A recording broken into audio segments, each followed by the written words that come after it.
दर्शकवृन्द नमस्कार। आज पनि हामी यहाँहरूले खोज्नु भएको जस्तै एउटा भिडियो लिएर यहाँहरू समक्ष उपस्थित भइसकेको छौँ। कृपया हाम्रो च्यानललाई सब्स्क्राइब गरिदिनु होला र छेउमै रहेको बेल आइकनलाई पनि दबाइदिनु होला। काठमाडौँ महानगरपालिकाका नगर प्रमुख बालेन्द्र बालेन शाह पछिल्लो समय रक्षात्मक अवस्थामा पुगेका छन्। नगर प्रमुखमा निर्वाचित भएदेखि नै बालेनले परम्परागत सञ्चार माध्यम र सार्वजनिक फोरमहरूसँग प्रत्यक्ष सम्पर्कबाट आफूलाई टाढा राख्दै आएका थिए, जसले गर्दा जवाफदेहितामाथि बेवास्ता गरेको आरोप उनले खेप्दै आएका थिए। बालेनको सुरुवाती चार्म र सामाजिक सञ्जालमा बलियो उपस्थितिले उनलाई लामो समयसम्म आलोचनाबाट जोगाएको थियो। पछिल्लो समयमा बढ्दै गएका प्रश्नहरूले उनलाई आफ्नो कार्यशैली परिवर्तन गर्न बाध्य बनाएको देखिन्छ। सुरुमा उनी थोरै बोल्ने र सामाजिक सञ्जालमा कडा स्ट्याटस लेख्ने छविका साथ प्रस्तुत भएका थिए, जसले गर्दा उनीप्रति ठूलो संख्यामा समर्थक आकर्षित हुन्थे र उनका विवादास्पद भनाइ समेत तत्काल भाइरल हुने गर्दथे। प्रश्नकर्ता र प्रश्नहरू नै उनको फ्यान फलोइङको अगाडि ओझेलमा पर्ने गर्दथे। तर अहिले समय बदलिएको छ। बढ्दो प्रश्नहरूले उनलाई स्पष्टीकरण दिन बाध्य बनाइरहेको छ।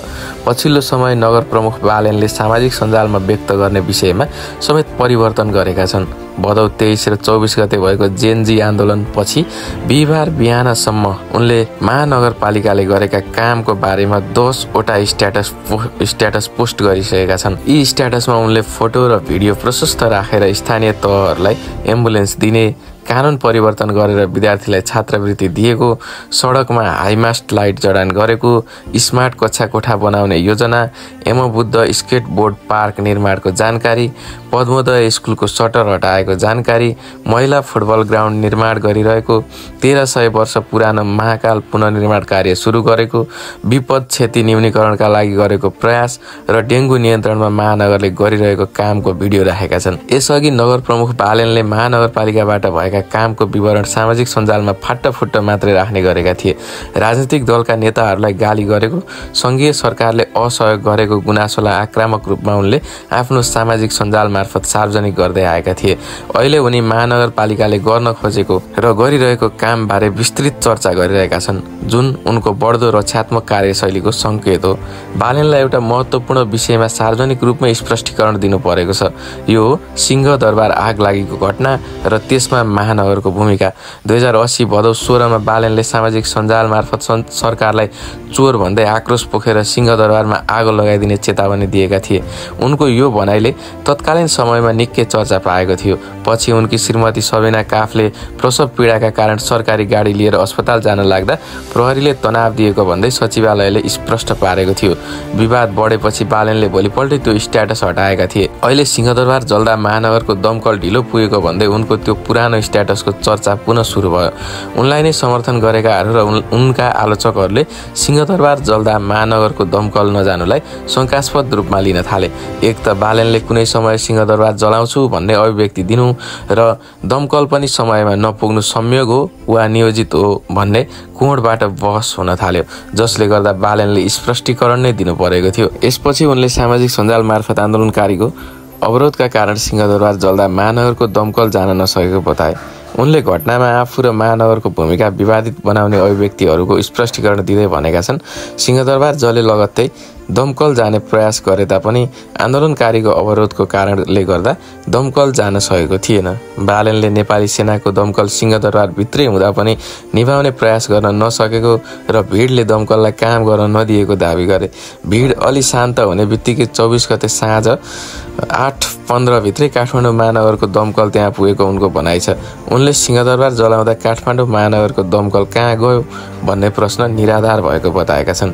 बालेनले भदौ 24 गते सरकारले नियन्त्रण गुमाएको बेला पनि काठमाडौँ महानगरको टिम निरन्तर उद्धार, उपचार र आपतकालीन व्यवस्थापनमा जुटिरहेको दावी गर्दै 14 जना नगर प्रहरी र 30 जना सशस्त्र प्रहरीको संयुक्त टिमले 3 शिफ्टमा निरन्तर आगो निभाउने काम गरेको जानकारी दिएका छन्। नगर प्रमुख बालेनमाथि जेनजी आन्दोलन गर्न भिड उचालेको तर निर्णायक समयमा छोडेको आरोप पनि लागेको छ।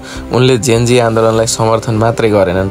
आन्दोलन सफल भएपछि जेनजीहरूलाई संसद विघटन गरेर मात्र प्रधान सेनापतिसँग कुरा गर्न भने। त्यसै अनुसार आन्दोलन अघि बढ्यो, तर बालेनलाई जेनजी अगुवाहरूले निर्णय प्रक्रियामा सहभागी हुन र सुझाव दिन खोज्दा पनि उनी गुमनाम भए। अधिकांश जेनजीहरू अब बालेनले सत्ता सम्हाल्नु पर्छ भनेर आवाज उठाइरहेको बेलामा उनले जेनजी अगुवा कसैको पनि फोन उठाएनन्। जेनजी अगुवा मध्येका एक सुदन गुरुङले रातो पार्टीसँगको कुराकानीमा भनेका थिए, हामीलाई सेनाले तपाईहरूले खोजेको प्रधानमन्त्रीको नाम दिनुस् भनेर अनुरोध गर्दा जेनजीको अधिकांश प्रतिनिधिहरूले बालेनलाई खोजे, तर उनी सम्पर्कमा आएनन्। सेनासँग वार्ता गर्न गएका प्रतिनिधिहरूलाई सुनाएर लाउड स्पिकरमै फोन गरेर देखाएको छु, बालेन सम्पर्कमा आएनन्। त्यसपछि उनकै कानुनी सल्लाहकार भएका ओम प्रकाश अर्यालले सहजीकरण गरेर सुशीला कार्कीको नाम अगाडि आएको थियो। देशमा प्रधानमन्त्री नहुँदा सेनाले शान्ति सुरक्षाको जिम्मा लिँदा धेरैले बालेनलाई तत्काल नेतृत्वको लागि आह्वान समेत गरेका थिए, तर पछि उनले सुशीला कार्कीलाई समर्थन गर्ने भन्दै स्ट्याटस लेखेर टारिदिए। यद्यपि उनी निकट धेरै युवाहरू अहिले जेनजी प्रतिनिधिको रूपमा सक्रिय भइरहेका छन्, तर सङ्कटको बेलामा बालेन अगाडि नआएको गुनासो अहिलेसम्म भने हराएको छैन। प्रश्नहरूसँग बालेनको दूरी आजको मात्र होइन, यो सिलसिला उनको नगर प्रमुख कार्यकालको प्रारम्भिक दिनहरूबाटै सुरु भएको थियो। निर्वाचनको बेला 30 भन्दा बढी राष्ट्रिय सञ्चार माध्यममा अन्तर्वार्ता दिएर आफ्ना योजना सुनाएका उनी नगर प्रमुख बनेपछि भने सार्वजनिक मञ्च र औपचारिक बैठकहरूमा प्रश्न सामना गर्न हिचकिचाउन थाले। उनको यो शैलीले उनको पारदर्शिता र जवाफदेहितामाथि लगातार प्रश्न उठ्दै आएको छ। उनले अहिलेसम्म काठमाडौँ महानगरपालिकाले गरेको सार्वजनिक सुनवाईको सामना गरेका छैनन्। यस्तै निर्वाचित भएदेखि अहिलेसम्म पत्रकार सम्मेलन समेत गरेका छैनन्। उनले नेपाली मिडियालाई अन्तर्वार्ता समेत दिएका छैनन्। यति मात्रै होइन, आफ्नै कार्यपालिका र नगरसभामा उठेका प्रश्नलाई समेत उनले बेवास्ता गर्दै आएका छन्। बढ्दो प्रश्न, विशेष गरी जेनजी आन्दोलन र सिंहदरबार आगलागी जस्ता घटनापछि उनी रक्षात्मक बन्न बाध्य भएका छन्। अब उनी आक्रामक स्ट्याटस लेख्ने भन्दा पनि आफ्नो कामको चर्चा गर्ने र प्रश्नहरूको स्पष्टीकरण दिनतर्फ लागिरहेका छन्। दर्शकवृन्द, आजको भिडियो यति नै। यहाँहरूलाई भिडियो कस्तो लाग्यो कमेन्ट मार्फत प्रतिक्रिया दिनुहोला। भिडियोलाई लाइक, सेयर गरेर साथ दिनुहोला। अहिले बिदा चाहन्छु। हस्त, धन्यवाद, नमस्कार।